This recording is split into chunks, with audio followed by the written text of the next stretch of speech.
Jika kalian sedang mendaki Merapi dan tiba-tiba mencium aroma kemenyan yang bercampur dengan bau belerang yang sangat tajam tepat saat kabut turun, berhenti.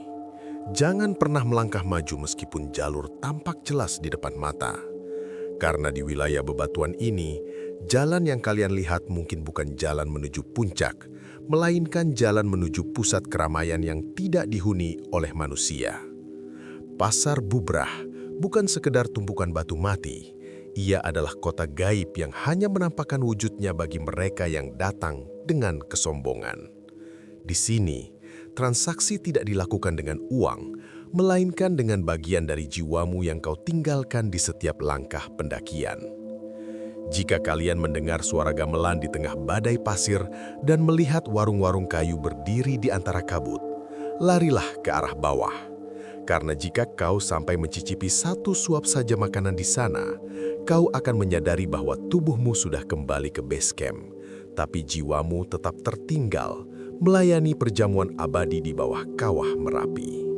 Sebelum kita masuk ke bagian di mana Reno menyadari bahwa uang di dompetnya berubah menjadi daun kering setelah membeli air di puncak, coba kalian periksa perlengkapan kalian sekarang. Apakah ada benda yang kalian ambil dari alam tanpa izin? Tulis di kolom komentar, Kulo Nuwun Merapi, sebagai tanda permisi gaib agar perjalanan kalian selalu dalam perlindungan. Klik subscribe di Kisah Alam Sebelah, karena malam ini kita akan mendaki menuju wilayah yang tak tersentuh cahaya matahari.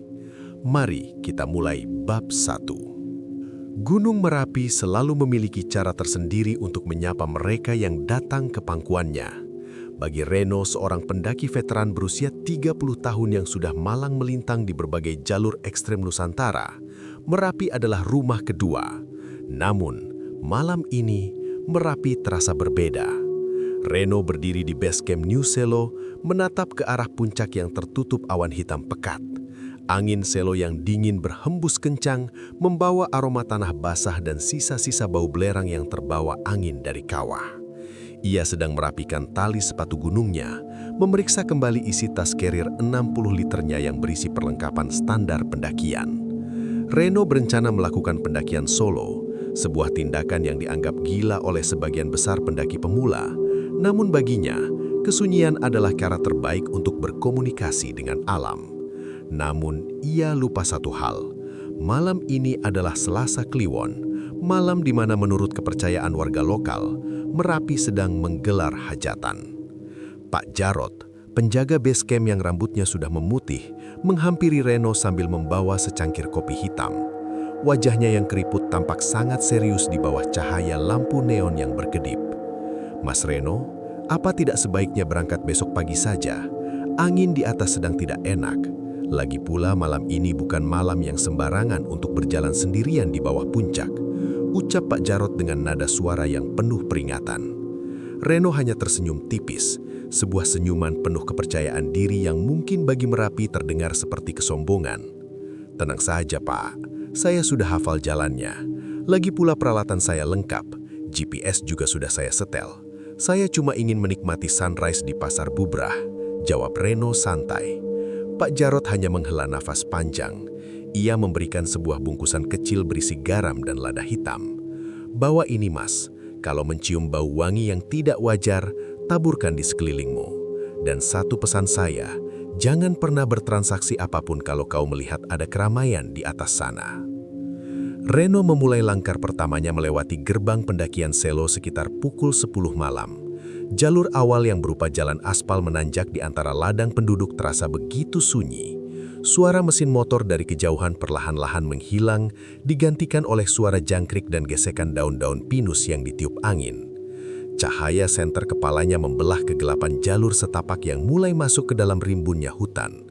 Setiap langkah sepatunya yang menghantam tanah mengeluarkan bunyi yang sangat konsisten. Namun ia merasa seolah-olah ada suara langkah kaki lain yang mengikuti iramanya dari balik semak-semak. Ia berhenti sejenak, mengarahkan cahaya senternya ke arah kiri dan kanan. Namun yang ada hanyalah kegelapan pekat dan batang-batang pohon yang berdiri diam. Semakin tinggi ia mendaki, suhu udara merosot drastis hingga mencapai angka 5 derajat Celcius. Uap nafasnya keluar dalam gumpalan putih yang tebal, menyatu dengan kabut tipis yang mulai turun. Reno mencapai pos 1, sebuah area datar yang biasanya ramai oleh pendaki yang beristirahat. Namun malam ini, tidak ada satupun tenda yang berdiri. Ia sendirian di tengah kemegahan gunung yang mistis ini. Bau parfum melati yang sangat segar tiba-tiba tercium, menyapu hidungnya dengan sangat paksa. Bau itu tidak masuk akal, karena tidak ada tanaman melati yang tumbuh di ketinggian seperti ini. Reno mengingat pesan Pak Jarot, namun ia mencoba meyakinkan dirinya bahwa itu mungkin hanyalah bau dari bunga hutan yang belum pernah ia kenali. Ia terus melangkah, menembus tanjakan terjal menuju pos 2, tidak menyadari bahwa di atas sana, di balik hamparan bebatuan pasar bubrah, ribuan mata sedang menanti kedatangannya, sedang menyiapkan kursi kosong di tengah perjamuan yang tidak pernah mengenal kata pagi. Reno terus mendaki, membawa keberaniannya yang kini mulai terasa seperti beban berat yang perlahan-lahan mengikis pertahanan batinnya. Memasuki area pos 3, jalur pendakian mulai berubah menjadi tantangan yang sebenarnya. Tanjakan yang disebut sebagai Pasar Setan oleh para pendaki lama kini berada di depan mata. Medannya berupa tanah merah yang sangat licin dan akar-akar pohon besar yang melintang seperti tangan-tangan raksasa yang mencoba menjatuhkan siapapun yang lewat. Reno merasa paru-parunya mulai terbakar oleh tipisnya oksigen. Setiap tarikan napasnya terasa berat dan dingin. Ia berhenti sejenak untuk meminum air dari botolnya. Namun ia terkejut saat melihat air di dalamnya mulai membeku menjadi serpihan es, padahal suhu seharusnya belum sedingin itu. Di sekelilingnya, hutan pinus yang tadi terlihat tegak kini tampak miring ke arah yang sama, seolah-olah seluruh alam sedang membungkuk memberi jalan bagi sesuatu yang jauh lebih besar yang akan segera melintas di malam Selasa Kliwon. Pukul 1 dini hari, Reno mencapai perbatasan antara hutan dan area terbuka yang menuju pos 4. Disinilah fenomena ganjil itu dimulai. Kabut yang tadinya tipis dan berwarna putih mendadak berubah menjadi sangat pekat dan berwarna hitam keabu-abuan. Kabut ini tidak bergerak ditiup angin. Ia seolah-olah memiliki massa dan berat, menyelimuti tubuh Reno hingga jarak pandangnya hanya tersisa kurang dari setengah meter. Cahaya senter kepalanya yang berkekuatan tinggi seolah-olah ditelan oleh kegelapan kabut tersebut. Reno mencoba melihat ke bawah, ke arah jalur setapak yang seharusnya jelas terlihat, namun jalurnya hilang. Yang ada di bawah kakinya kini hanyalah permukaan batu datar yang sangat halus, sangat berbeda dengan tekstur tanah berkerikil Merapi yang asli. Sial, apa saya salah jalur? Gumam Reno.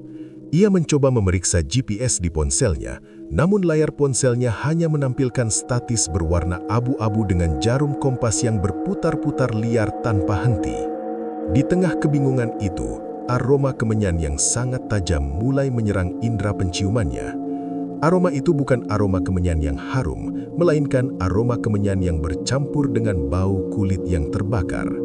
Reno merasakan bulu kuduk di lehernya berdiri tegak secara instan. Di kesunyian yang mencekam itu, ia mulai mendengar suara bisikan-bisikan halus dalam bahasa Jawa kuno yang seolah-olah keluar dari dalam bebatuan di sekitarnya. Bisikan itu terdengar seperti suara ribuan orang yang sedang tawar-menawar di sebuah pasar yang sangat ramai.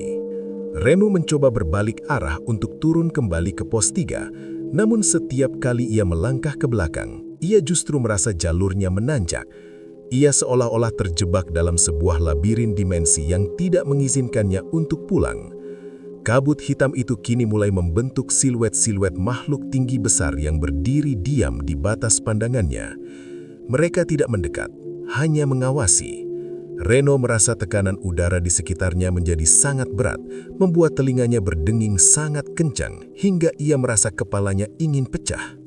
Di saat itulah, ia melihat sebuah cahaya obor kecil yang berpendar di kejauhan kabut, diikuti oleh suara lonceng kecil yang sangat jernih. Tanpa ia sadari, kakinya mulai melangkah mengikuti arah suara lonceng tersebut, menyeret tubuhnya yang kedinginan menuju gerbang gaib Pasar Bubrah yang kini telah terbuka sepenuhnya untuk menyambut tamu istimewa di malam Selasa Kliwon. Reno terhenti di tempatnya berdiri. Kakinya seolah-olah tertanam ke dalam tanah berpasir yang mulai terasa bergetar hebat. Di hadapannya, kabut hitam bukan lagi sekadar menghalangi pandangan, melainkan mulai membentuk pusaran raksasa yang mengeluarkan suara menderu layaknya ribuan mesin jet yang menyala bersamaan. Namun, di tengah gemuruh angin yang mampu merobohkan pohon pinus itu, sebuah bunyi yang sangat kontras muncul merayap masuk ke gendang telinganya. Tung, dang, tung, dang, suara gamelan. Bukan suara gamelan yang riuh rendah seperti di hajatan warga, melainkan alunan gending Jawa yang sangat lambat. Nadanya sangat menyayat hati dan frekuensinya terasa bergetar tepat di dalam rongga dadanya. Alunan itu terdengar sangat jernih, seolah-olah para penabuh gamelannya sedang duduk tepat di depannya, tersembunyi di balik tirai kabut yang pekat. Reno mencoba menutup telinganya dengan kedua tangan, namun suara itu tetap menembus masuk, seolah-olah suara itu tidak merambat melalui udara, melainkan melalui aliran darahnya sendiri. Setiap dentingan saron dan gong itu diikuti oleh suara langkah kaki yang serempak, suara ribuan kaki yang mengenakan kain jarik bergesekan dengan batu-batu tajam merapi. Reno merasakan bulu kuduknya berdiri sedemikian tegak hingga kulit lehernya terasa perih. Ia mencoba menyalakan kembali senter kepalanya yang sempat mati, namun cahayanya kini bukan lagi putih kebiruan, melainkan berubah menjadi kuning temaram, persis seperti cahaya obor minyak tanah kuno. Di bawah remang cahaya itu, Reno melihat bebatuan di sekelilingnya mulai tampak aneh. Batu-batu andesit yang biasanya tajam dan kasar itu kini tampak memiliki guratan wajah manusia yang sedang meringis kesakitan dengan mata yang terpejam rapat seolah-olah sedang menahan penderitaan abadi. "Siapa di sana? Saya cuma pendaki. Saya permisi," teriak Reno dengan suara yang pecah. Namun suaranya langsung tertelan oleh angin badai yang mendadak membawa aroma kemenyan yang sangat tajam, aroma yang begitu pekat hingga membuat paru-parunya terasa panas. Tiba-tiba, suara gamelan itu berhenti mendadak. Keheningan yang menyusul jauh lebih menyiksa daripada badai itu sendiri. Suasana menjadi begitu sunyi hingga Reno bisa mendengar suara aliran nafasnya sendiri yang tersengal-sengal. Dari balik kegelapan kabut di depannya, muncul sesosok makhluk dengan tinggi hampir 3 meter, mengenakan pakaian prajurit keraton kuno lengkap dengan keris yang terselip di punggungnya. Makhluk itu tidak memiliki wajah, hanya ada permukaan kulit rata berwarna abu-abu kusam yang berdenyut-denyut. Ia berdiri diam, menunjuk ke arah atas, ke arah wilayah yang seharusnya adalah Pasar Bubrah. Reno merasakan tubuhnya dipaksa untuk bergerak oleh kekuatan magnetis yang tidak bisa dilawan. Setiap langkah yang ia ambil terasa sangat ringan, seolah-olah gravitasi Merapi telah menghilang. Ia mulai melihat bayangan-bayangan makhluk lain yang berbaris di sisi kiri dan kanannya. Semuanya mengenakan pakaian tradisional yang sudah usang dan robek-robek. Mereka tidak bersuara, hanya menundukkan kepala saat Reno melintas. Suara gamelan itu kembali terdengar. Kali ini iramanya menjadi sangat cepat dan agresif, seolah-olah sedang merayakan kedatangan seorang tamu istimewa yang akan segera disembelih. Reno menyadari bahwa ia bukan lagi sedang mendaki gunung, ia sedang berjalan masuk ke dalam sebuah prosesi ritual besar yang tidak mengenal kata pulang. Puncak Merapi yang ia tuju kini bukan lagi tumpukan material vulkanik, melainkan sebuah gerbang menuju perjamuan agung di mana nyawa manusia hanyalah salah satu menu pelengkap di atas meja persembahan para penghuni Pasar Bubrah yang haus akan energi kehidupan.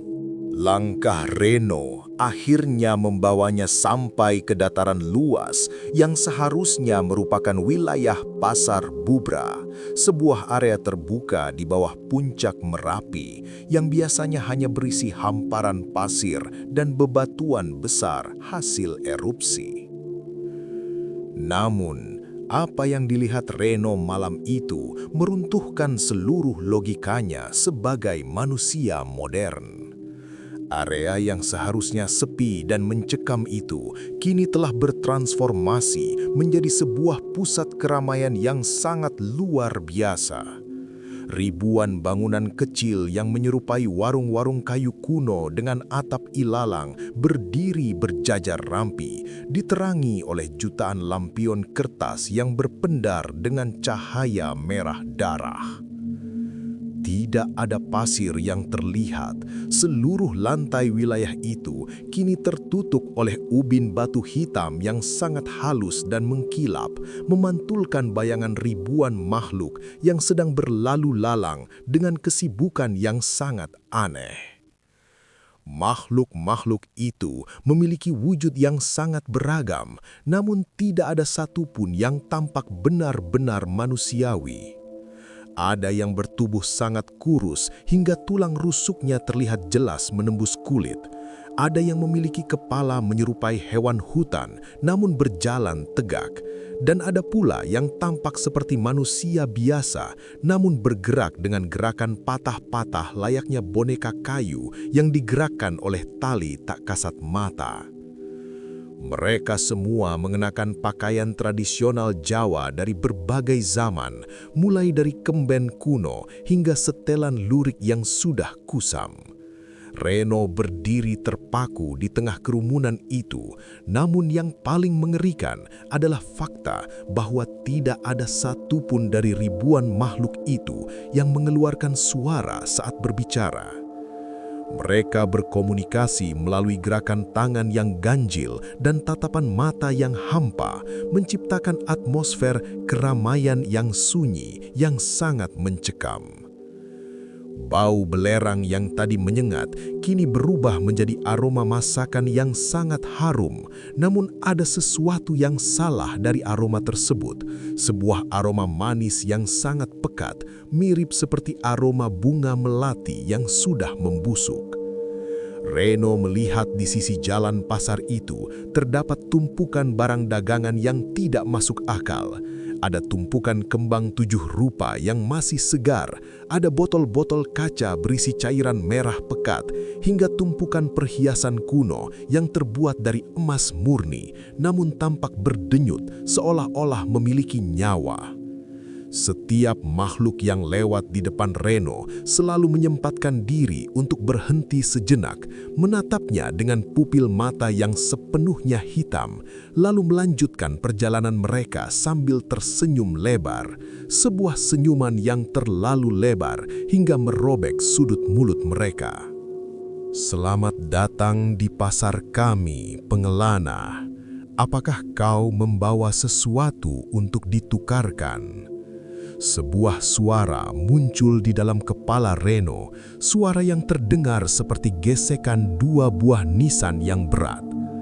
Reno menoleh dan melihat seorang pria tua dengan pakaian abdi dalam keraton sedang berdiri di sampingnya, memegang sebuah timbangan kuno yang terbuat dari tulang manusia.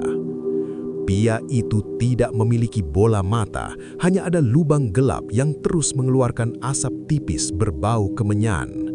Reno mencoba mundur, namun ia menyadari bahwa jalan setapak tempat ia masuk tadi telah menghilang, digantikan oleh barisan warung-warung gaib yang tak berujung.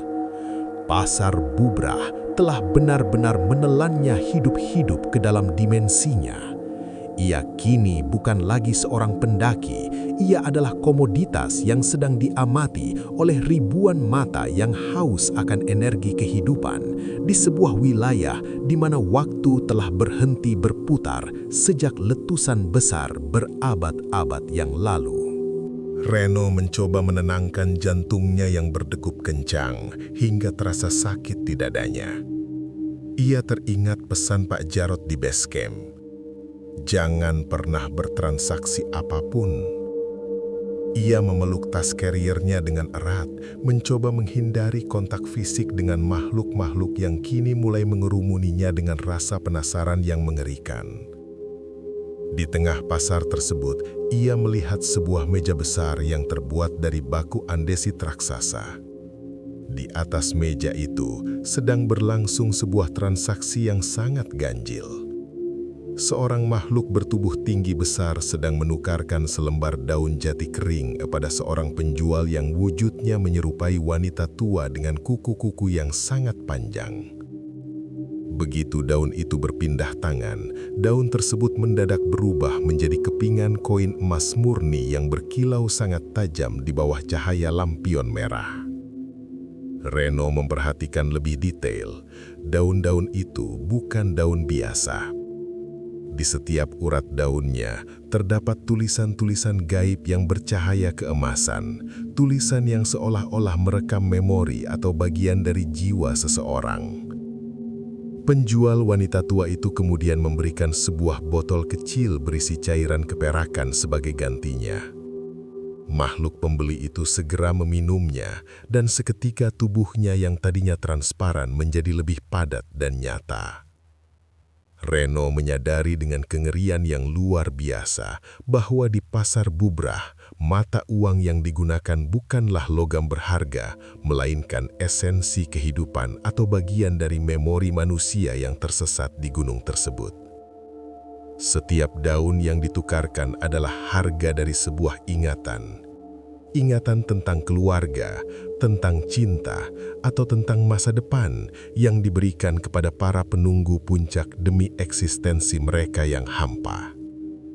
Beberapa makhluk mulai mendekati Reno, menyodorkan berbagai macam barang kepada dirinya. Ada yang menyodorkan keris dengan hulu berbentuk kepala naga yang matanya berkedip. Ada yang menyodorkan kain sutra hitam yang jika disentuh mengeluarkan suara jeritan manusia. Mereka menunjuk ke arah dahi Reno, seolah-olah sedang meminta daun dari dalam pikirannya sebagai alat tukar. Reno menggelengkan kepalanya dengan histeris, mencoba menjauh dari kerumunan itu. Ia meraba sakunya dan menemukan bungkusan garam dan lada hitam pemberian Pak Jarod. Begitu ia memegang bungkusan itu, makhluk-makhluk di sekitarnya mendadak mundur dengan ekspresi jijik, seolah-olah aroma garam adalah racun yang sangat mematikan bagi mereka. Namun, godaan di pasar bubrah tidak hanya berupa barang fisik. Reno mulai melihat bayangan-bayangan dari masa lalunya bermanifestasi di antara warung-warung tersebut. Ia melihat bayangan kakeknya yang sudah lama meninggal sedang duduk di sebuah warung, menikmati secangkir minuman yang mengepulkan uap berwarna ungu. Kemarilah, Reno. Duduklah bersamaku sejenak. Tukarkan saja sedikit ingatanmu tentang rasa lelahmu, dan kau akan merasa tenang selamanya di sini. Ucap bayangan kakeknya dengan suara yang sangat mirip aslinya. Reno hampir saja melangkah maju, namun ia menyadari bahwa bayangan kakeknya tidak memiliki bayangan di bawah kaki di lantai ubin yang mengkilap. Ia menyadari bahwa pasar bubrah sedang melakukan serangan psikologis yang sangat halus.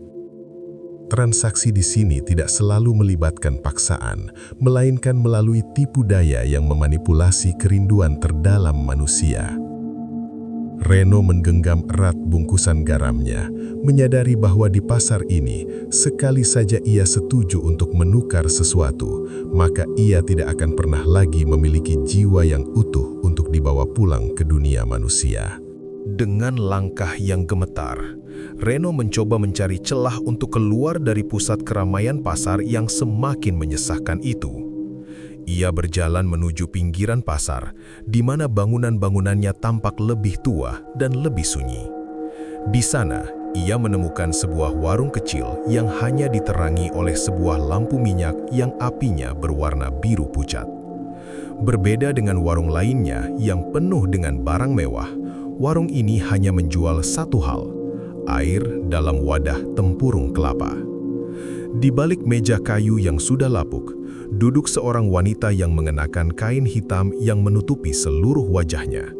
Hanya menyisakan celah kecil untuk matanya yang berwarna hijau emerald, sebuah warna yang sangat tidak alami dan seolah-olah berpendar di kegelapan.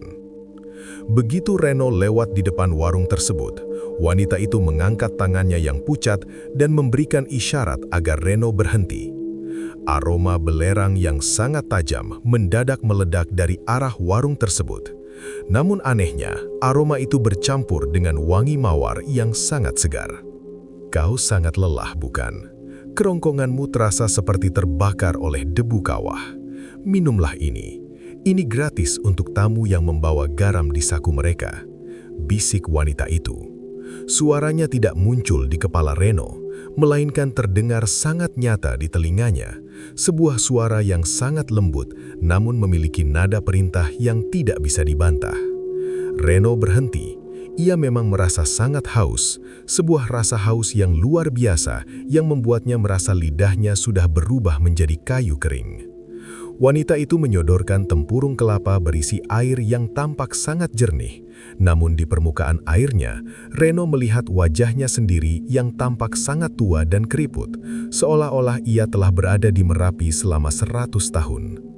Ia teringat larangan keras untuk tidak memakan atau meminum apapun di wilayah ini. Reno menolak dengan halus, namun wanita itu tertawa kecil. Suara tawa yang terdengar seperti suara dentingan lonceng perak yang retak.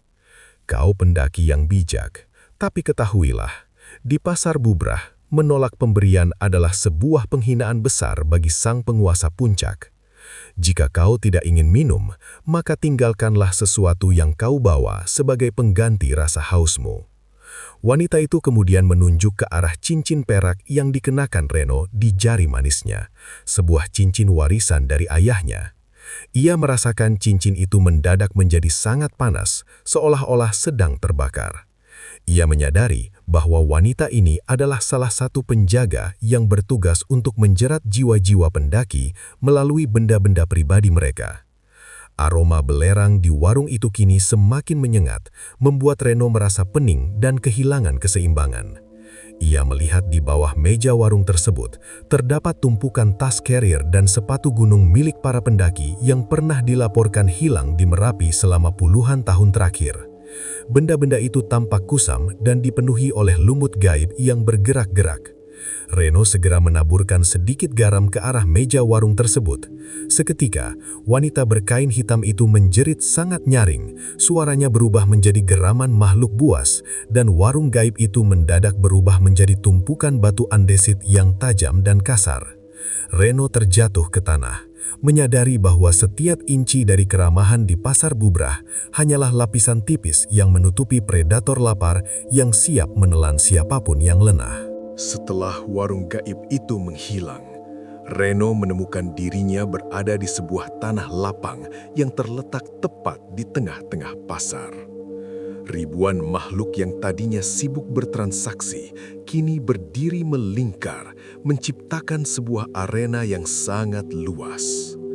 Suara gamelan yang tadi berhenti, kini kembali terdengar dengan irama yang sangat megah dan kompleks.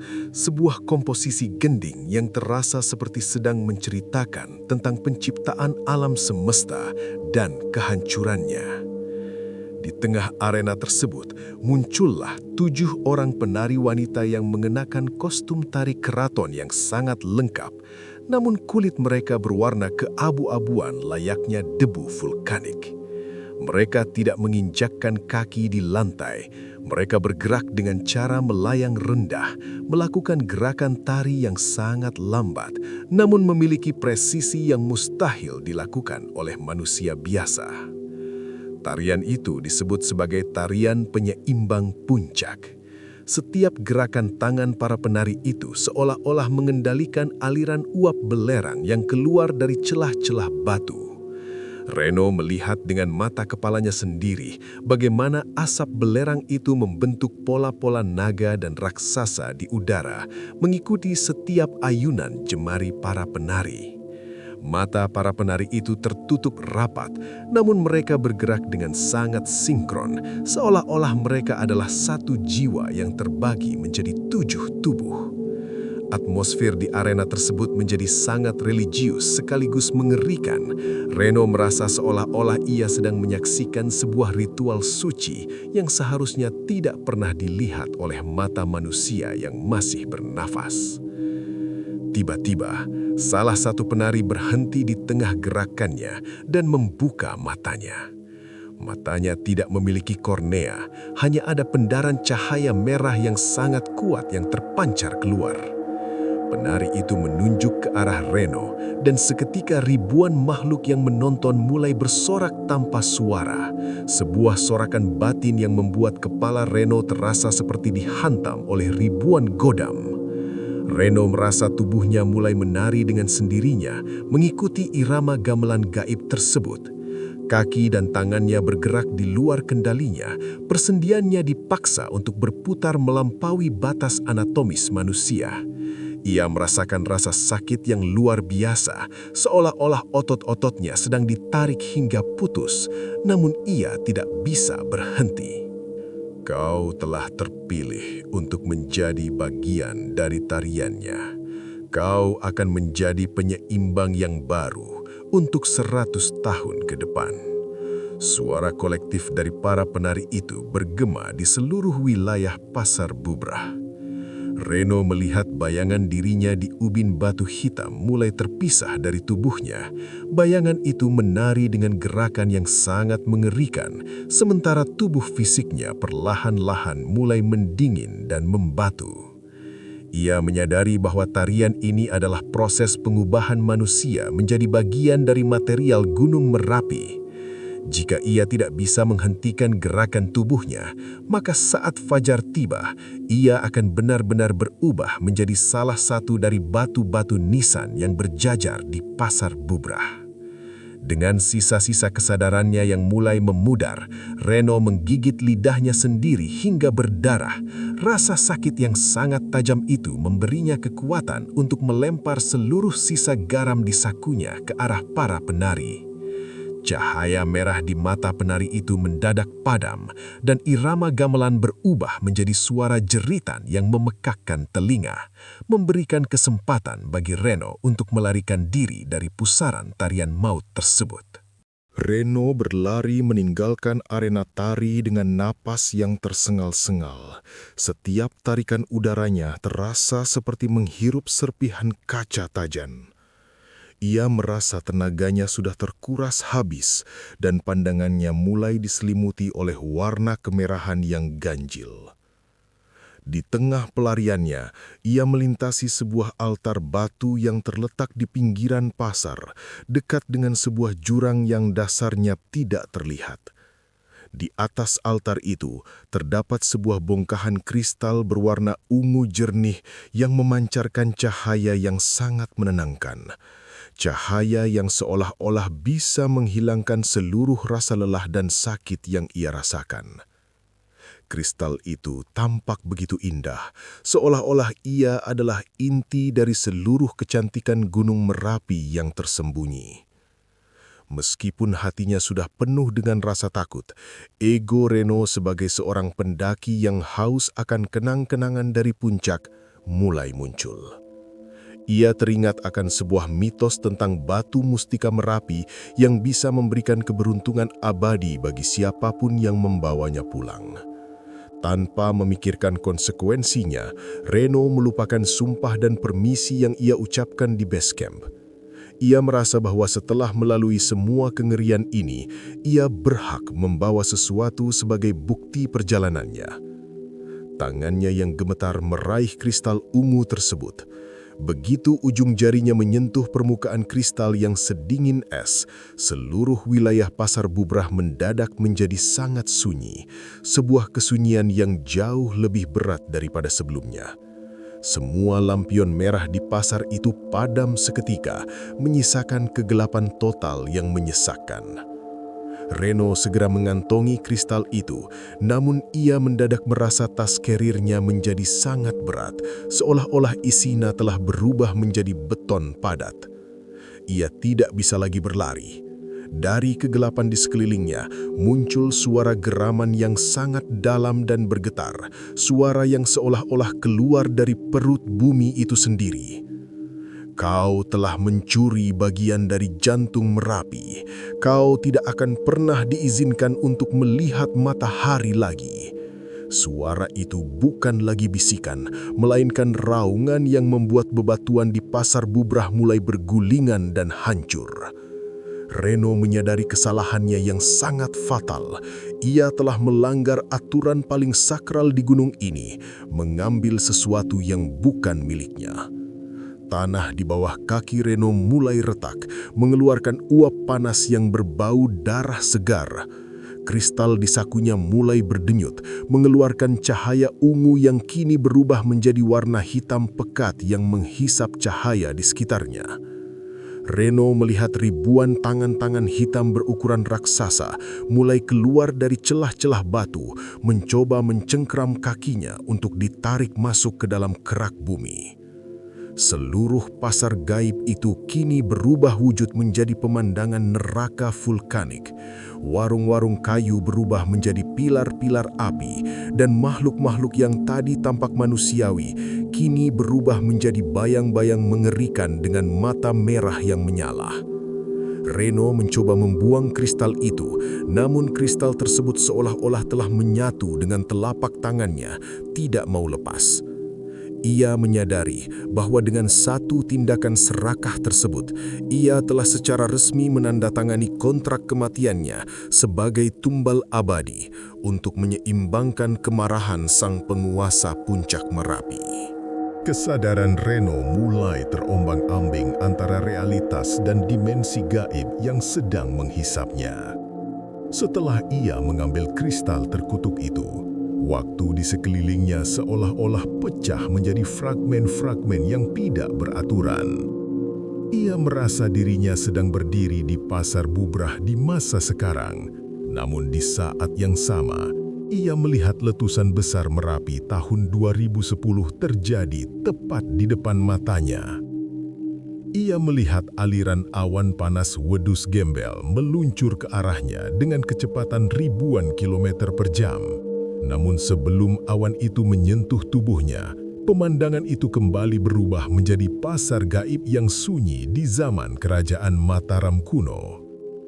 Ia terjebak dalam pusaran waktu Merapi, sebuah labirin kronologis yang digunakan gunung ini untuk menghancurkan kewarasan para penyusup yang serakah.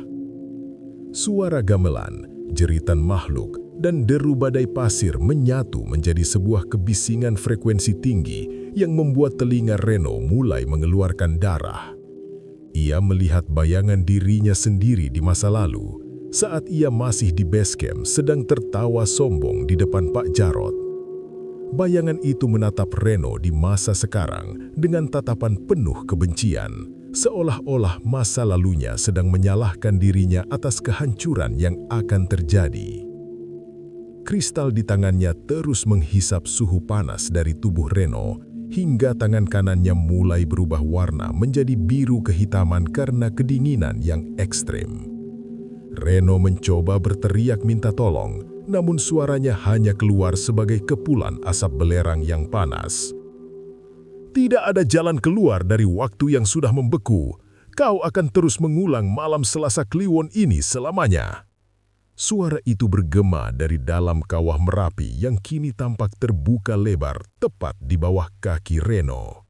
Reno melihat ribuan jiwa manusia lain yang juga terjebak dalam pusaran waktu ini. Mereka adalah para pendaki yang hilang selama puluhan tahun, berpakaian gaya tahun 80-an dan 90-an, sedang berlari tanpa arah di tengah badai pasir yang tidak pernah berhenti. Mereka tidak bisa melihat satu sama lain, masing-masing terjebak dalam gelembung waktu penderitaan mereka sendiri. Reno menyadari bahwa jika ia tidak bisa melepaskan kristal itu sekarang, ia akan menjadi salah satu dari mereka, bayangan abadi yang menghuni pasar bubrah, menunggu letusan berikutnya untuk bisa bebas sesaat. Di tengah keputusasaan itu, Reno teringat akan sebuah pesan spiritual yang pernah ia dengar. Gunung tidak butuh hartamu, ia hanya butuh rasa hormatmu. Dengan sisa-sisa kekuatannya, Reno tidak lagi mencoba membuang kristal itu, melainkan ia berlutut di atas batu yang panas, menempelkan dahinya ke tanah, dan mulai menangis meminta ampun dengan setulus hatinya. Ia melepaskan egonya sebagai pendaki veteran, ia melepaskan kesombongannya atas gunung ini. Keajaiban kecil terjadi, kristal di tangannya perlahan-lahan mulai mendingin dan cahayanya memudar. Namun pusaran waktu itu masih belum berhenti. Merapi sedang menagih harga dari pengampunan tersebut. Reno harus merelakan sebagian dari dirinya untuk ditinggalkan sebagai pengganti kristal yang ia ambil. Pusaran itu semakin kencang, menelan seluruh kesadaran Reno ke dalam kegelapan total yang tidak memiliki batas akhir. 3 hari setelah Reno dilaporkan hilang di jalur Selo, sebuah tim SAR gabungan menemukan dirinya sedang duduk bersila di atas sebuah batu besar di wilayah Pasar Bubrah. Kondisinya sangat mengenaskan. Pakaiannya sudah compan-camping. Tubuhnya dipenuhi luka goresan yang membentuk pola-pola gaib yang aneh, dan rambutnya secara misterius telah berubah menjadi putih seluruhnya, meskipun ia baru berusia 30 tahun. Ia ditemukan dalam keadaan selamat secara fisik, namun ia hanya menatap kosong ke arah kawah Merapi, tidak bereaksi sedikit pun saat dipanggil atau disentuh. Di tangan kanannya, ia menggenggam erat sebuah batu andesit biasa yang permukaannya dipenuhi oleh bercak darah kering. Batu yang ia yakini sebagai kristal ungu saat berada di dimensi gaib. Begitu dibawa turun ke base camp, Pak Jarot yang melihat kondisi Reno hanya bisa meneteskan air mata. Dia sudah kembali, tapi jiwanya masih tertinggal di atas sana sebagai jaminan. Bisik Pak Jarot kepada tim medis. Reno tidak bisa lagi berbicara. Setiap kali ia mencoba membuka mulut, yang keluar hanyalah suara desis angin belerang yang sangat dingin. Matanya yang dulu tajam, kini selalu tampak ketakutan, seolah-olah ia masih bisa melihat ribuan makhluk pasar bubrah sedang berdiri di belakang orang-orang yang merawat dirinya. Ia telah menjadi mahasiswa abadi dari Universitas Horor Merapi, sebuah bukti hidup bahwa ada tempat di dunia ini yang tidak ditujukan untuk ditaklukkan oleh manusia. Hasil pemeriksaan medis menyatakan bahwa Reno mengalami trauma psikologis yang sangat berat, namun para perawat seringkali melaporkan kejadian aneh di kamar perawatan Reno. Sering terdengar suara gamelan sayup-sayup dari bawah tempat tidurnya, dan setiap malam Selasa Kliwon, suhu di kamarnya akan merosot hingga di bawah 0 derajat, disertai dengan bau kemenyan yang sangat tajam. Reno kini seringkali terlihat melakukan gerakan-gerakan tangan yang menyerupai tarian para penunggu puncak yang ia lihat dulu. Ia telah terinfeksi oleh dimensi pasar bubrah, dan sebagian dari dirinya kini telah menjadi bagian dari ekosistem metafisika gunung tersebut. Kisah Reno menjadi legenda baru bagi para pendaki di base camp Selo, sebuah peringatan abadi agar tidak pernah mendaki dengan kesombongan dan jangan pernah mengambil apapun dari puncak Merapi, sekecil apapun itu. Reno menghabiskan sisa hidupnya dalam kesunyian, menatap ke arah gunung dari jendela rumahnya, menyadari bahwa ia memang sudah pulang, namun Reno yang asli masih ada di sana, di antara bebatuan pasar bubrah, menari selamanya dalam pusaran waktu yang tidak mengenal pagi. Merapi tetap berdiri megah, menjaga rahasia-rahasianya di bawah tumpukan batu yang berantakan, menunggu pendaki sombong berikutnya untuk diajak bertransaksi. Apakah kalian pernah mendengar suara gamelan atau mencium bau melati saat mendaki gunung di tengah malam? Atau mungkin kalian pernah melihat pasar yang tiba-tiba muncul di tengah kabut? Tulis cerita kalian di kolom komentar, karena di kisah alam sebelah, setiap puncak gunung punya cerita yang tak pernah tertera di peta. Tetaplah rendah hati saat bertamu ke alam, dan jangan pernah mengambil apapun kecuali foto.